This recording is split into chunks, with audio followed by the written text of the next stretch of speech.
Hello friends, in this quick tutorial I'm gonna be walking through how to remove social media icons to WordPress. But before getting started this video, make sure to subscribe. How to 1 minute.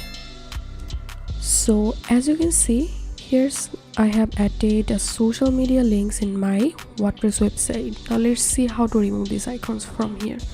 So click on customize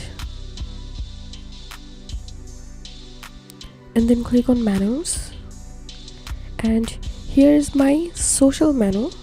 So I'm going to click on it and scroll down, then click delete menu, and now if I click on publish and if I scroll down, and here we can see the social media links has been removed from our website. So that's it for now. If you find this video helpful, make sure to subscribe. How to 1 minute. Thanks for watching this video.